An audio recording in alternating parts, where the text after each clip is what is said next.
Dubbing பொதுவா தமிழ் சினிமால படத்தை பூரா எடுத்து முடிச்சிட்டு அப்புறம் தனியா அவங்கவுங்க நடிச்ச சீனுக்கு இன்னொரு டைம் வாய்ஸ் கொடுப்பாங்க. ஆனா ஒரு சில படத்துல மட்டும்தான் லைவ் சவுண்ட் ரெக்கார்டிங் சிஸ்டத்தை யூஸ் பண்ணிருப்பாங்க. அதாவது ஷூட்டிங் எடுக்கும்போது வாய்ஸையும் ரெக்கார்ட் பண்ணிக்குவாங்க. அந்த மாதிரி படம்லாம் பார்க்கும்போது சவுண்ட் ஏத்த இறக்கமா தனியா தெரியும். அந்த மாதிரி நம்ம தமிழ் சினிமால லைவா சவுண்ட் ரெக்கார்ட் பண்ண ஒரு சில படத்தை இதுல பார்க்க போறோம். முதல்ல விருமாண்டி. முதல்ல அருவாள் எடுத்து தவச்சிதான் வெட்டினது நான் 4 வருஷம் செயலுக்கு போய் திரும்பி வந்ததுக்கு அப்புறம் இனிமே அருவாள் எடுக்கிறதுல கோட்டு வாசம் இருக்கிறதுல அன்னைக்கு சத்தியம் செஞ்சேன். அது பிரகாரம் இன்னைக்கு நடந்துட்டு இருக்கேன்.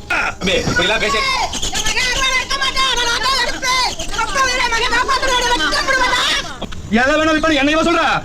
உனக்கு பின்னால ஒண்ணுமே தெரியாத மாதிரி உட்கார்ந்து இருக்கிற கொத்தால் தவிர அவரு விப்பாரு. அடுத்து மரியான்.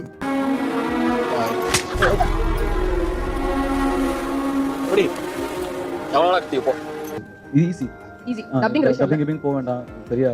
ஆக்சுவலா நீங்க இப்போ ஒரு படம் நடிக்கும்போது டப்பிங்ல வந்து ஒரு 80% தான் நீங்க அந்த ஒரிஜினல் ஃபீல் கொடுக்க முடியும். சிங் சவுண்ட்னா அப்படியே நம்ம பண்ண எமோஷன் அப்படியே வரும். இது இன்னும்